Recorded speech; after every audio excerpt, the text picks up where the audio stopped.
Hello, I'm Semele Sherry of Triple Moon, and it just feels like ages since I last spoke to you, and it probably is. I don't know about you, but it's been such an intense year. So much going on in every area of life. Really, really busy. I just seem to have been non-stop. But finally, finally I have some space and time to talk to you again. And what I wanted to do was, because of this incredible intensity of energy in many, many ways, I just wanted to give you some encouragement really and say that yes, there have been some discouraging signs, if you're going to take them that way, about what's going on in the world. The weather, climate change, the government, political arena. Personally, I mean, I've lost 3 people this year, close to me, including my father. So there's so much going on, and you could see it as a negative, you could see it as discouraging. But in other ways, I have seen so much that encourages me and that uplifts me and gives me hope and optimism for the future. And part of that is, yes, there's a lot in the world that we need to be speaking out against right now, and you're seeing that in mass protest marches, in petitions, lots of things where people are coming together to say, we are not going to stand for this, we don't want this anymore, and that's fantastic. But the other side of that, and the part that I want to encourage you to do, is yes, say what you don't want, but then in whatever way you can, start creating what you do want. How do you want your world to be? From the community that you're in, you can build. And I've been seeing that around me here, and that's what I wanted to share. Small things, but really, really encouraging. So, for example, if you follow my Facebook page at all, my personal one perhaps, you'll know that we've been sort of renovating the cottage that we're in.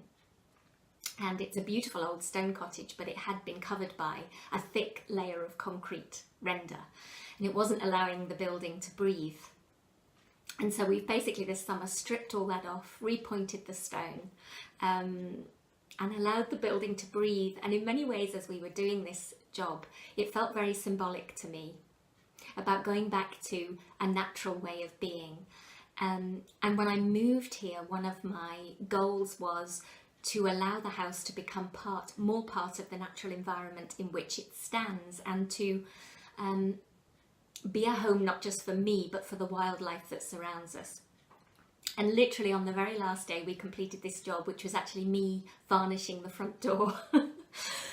The morning after I'd finished varnishing the front door, I literally came out with my doggy first thing in the morning, and I could hear a twittering and a fluttering. And I looked up over the front door, and there were already little house sparrows making their home in the eaves. And for me, my heart lifted, and it was such a sort of vote of confidence, and kind of like the environment and the natural world saying, thank you, and this is now home for us too. And I found that so encouraging, and I see many people around me doing that more and more, putting out food for the birds, making hedgehog homes, you know, allowing the natural world to live in harmony with them in their surroundings. So that was one of the encouraging things. And then also here, you may have seen on the news in West Wales and down the west coast, here we had a terrible storm a couple of weeks ago.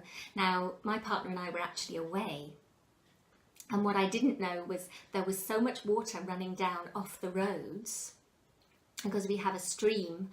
We're in an old sort of mill cottage, and we had a stream running through the village, and that was handling, it's steep banks, and that was handling the water fine, but there was water running down off the roads as well.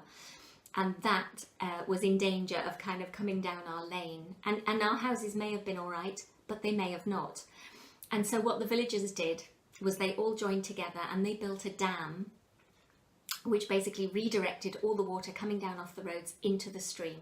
and therefore our houses were completely untouched.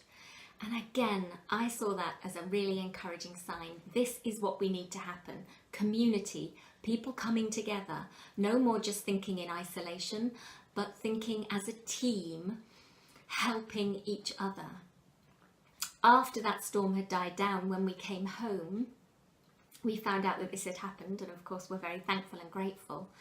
But also what we noticed was that because so much water had been running down through the stream, much more than usual, for only a period of 24 hours maybe, but it had worn away the bank of the stream, and there's a road that obviously we need to come down, the track we need to come down to park our cars, and we have oil deliveries and log deliveries and things like that coming down.